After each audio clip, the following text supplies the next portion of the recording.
Assalamualaikum warahmatullahi wabarakatuh. Hai semua, perkenalkan nama saya Alexa dengan NIM 2402270 dari Fakultas Ilmu Pendidikan Prodi PG PAUD.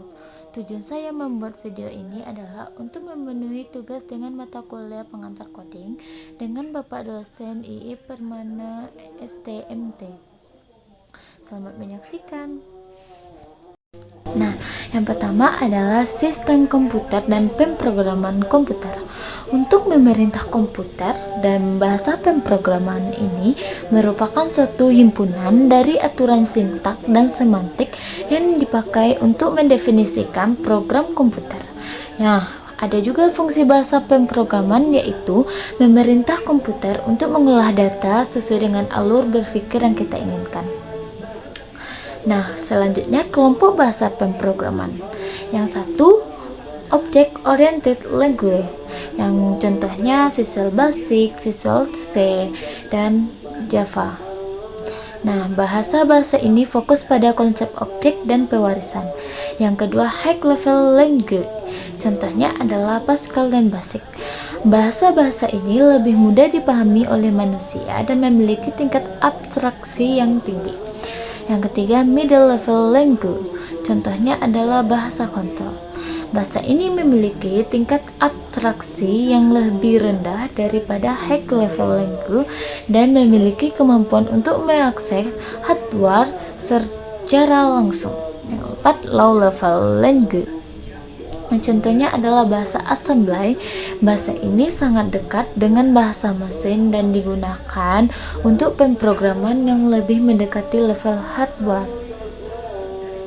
Nah, selanjutnya adalah generasi bahasa pemrograman. Yang satu, generasi 1, bahasa mesin. Bahasa ini langsung dipahami oleh komputer tanpa memerlukan proses konversi. Yang kedua, instruksi ditulis dalam bentuk kode biner, yaitu 0 dan 1, sangat sulit dipahami manusia. Contohnya bahasa mesin untuk komputer tertentu. Yang kedua, generasi 2, yaitu bahasa assembly. Nah, bahasa ini lebih mudah dipahami oleh manusia dibandingkan dengan komputer atau bahasa mesin. Yang kedua, instruksi ditulis menggunakan singkatan atau mnemonik yang mewakili kode biner. Contohnya assembly untuk prosesor Intel 8086. Yang ketiga, generasi 3, bahasa tingkat tinggi. Bahasa ini lebih mudah dipelajari dan digunakan, lebih dekat dengan bahasa manusia. Selanjutnya, instruksi ditulis menggunakan kata-kata dan simbol yang lebih mudah dipahami. Contohnya Pascal, Basic, Control, atau Java. Generasi 4 atau bahasa tingkat sangat tinggi. Bahasa ini fokus pada solusi masalah dan lebih abstrak, menggunakan konsep-konsep tingkat tinggi. Nah, contohnya bahasa pemrograman visual seperti Visual Basic dan bahasa pemrograman untuk basis data seperti SQL. Nah, selanjutnya generasi 5, yaitu bahasa berbasis AI. Bahasa ini menggunakan konsep kecerdasan buatan untuk membuat pemrograman yang lebih cerdas dan beradaptasi. Contohnya Prolog, Lisp. Nah, itulah kelima bahasa pemrograman. Selanjutnya ada juga proses pembuatan program. Apa sih proses pembuatan program? Nah, dimulai dengan usaha atau programmer menulis kode sumber dalam suatu text editor seperti Notepad. Kode sumber ini kemudian perlu diubah menjadi bahasa mesin agar dapat dieksekusi oleh CPU. Proses pengubahan kode sumber atau source code menjadi bahasa mesin atau machine language dapat terjadi melalui dua cara utama, yaitu kompilasi dan interpretasi. Nah, yang satu, komplikasi. Atau dalam proses kompilasi, sebuah program yang disebut compiler digunakan untuk menerjemahkan seluruh kode sumber ke dalam bahasa mesin secara keseluruhan. Hasil dari proses kompilasi ini adalah file benar yang berisi kode mesin yang siap dieksekusi oleh CPU. Contohnya, bahasa yang menggunakan proses kompilasi adalah Control, Control++, dan Java. Yang kedua, interpretasi atau dalam proses interpretasi, sebuah program yang disebut interpreter membaca kode dan menerjemahkan kode sumber secara berbasis saat program dijalankan. Setiap baris kode dieksekusi secara langsung tanpa perlu menghasilkan file biner terpisah. Contohnya, bahasa yang menggunakan proses interpretasi adalah Python, JavaScript, dan Ruby. Nah, itulah proses pembuatan program. Berikut adalah 5 bahasa pemrograman populer yang sering digunakan oleh pengembang atau developer. Apa sih yang kelima itu? Nah, yang pertama, Python. Python adalah bahasa pemrograman serbaguna yang digunakan dalam bahasa berbagai bidang seperti pengembangan web, analisis data, kecerdasan buatan, dan pengembangan perangkat lunak. Python dikenal sebagai sintaksisnya yang mudah dipahami dan banyaknya library dan framework yang mendukung pengembangan. Yang kedua adalah Java. Nah, apa sih Java itu?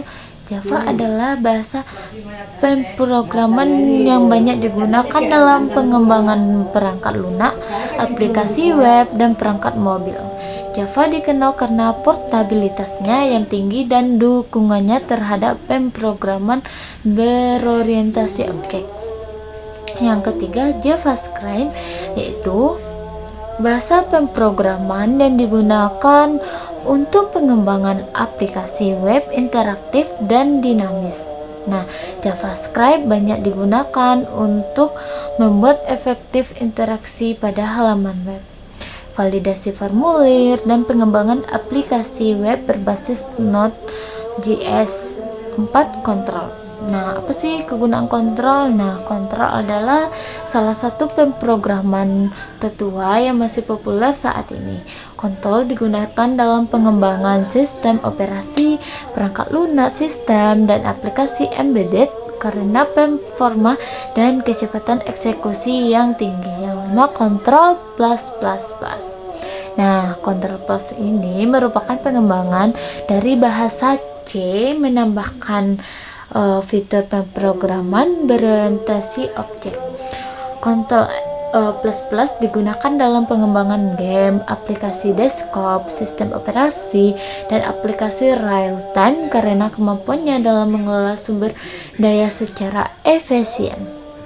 Nah, kemampuan dan kegunaan masing-masing bahasa pemrograman dapat bervariasi tergantung pada kebutuhan proyek. Pemilihan bahasa pemrograman yang tepat akan sangat-sangat mempengaruhi efisiensi, kinerja, dan kesuksesan proyek pengembangan perangkat lunak. Nah, selanjutnya, logika manusia berpikir seperti program.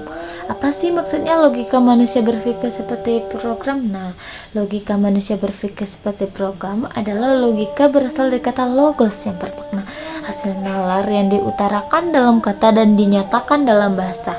Logika merupakan salah satu ilmu filsafat. Cabang filsafat yang lain adalah epistemologi, estetik, dan estetika. Nah, itulah.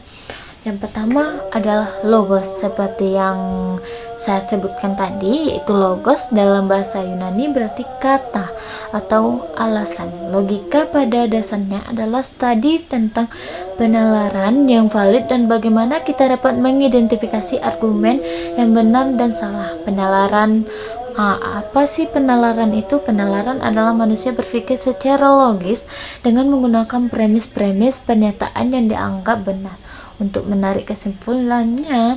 Proses ini mirip dengan bagaimana kita menggunakan pernyataan-pernyataan dalam kondisi dalam program untuk menghasilkan output. Nah, struktur logika juga mempunyai struktur. Apa saja sih strukturnya? Nah, strukturnya seperti pernyataan operator logika, and or not, dan aturan interferensi. Struktur ini memungkinkan kita untuk menganalisis dan mengevaluasi argumen secara sistematis dan kinerjanya sangat bagus. Nah, selanjutnya ada manfaat-manfaat dalam pemrograman. Banyak sekali manfaat penting bagi kehidupan kita. Nah, ada beberapa penjelasan tentang manfaat-manfaat tersebut. Apa saja sih? Nah, yang pertama adalah berpikir benar dan sistematis. Maksud dari berpikir benar dan sistematis adalah logika sebagai kerangka berpikir. Logika membantu kita membangun kerangkaian berpikir yang sistematis dan terstruktur. Dengan menggunakan aturan-aturan logika, kita dapat mengorganisasikan pikiran, mengidentifikasi hubungan antara premis dan kesimpulan, serta menghindari kesalahan dalam penalaran. Selanjutnya, mencegah kesalahan berpikir.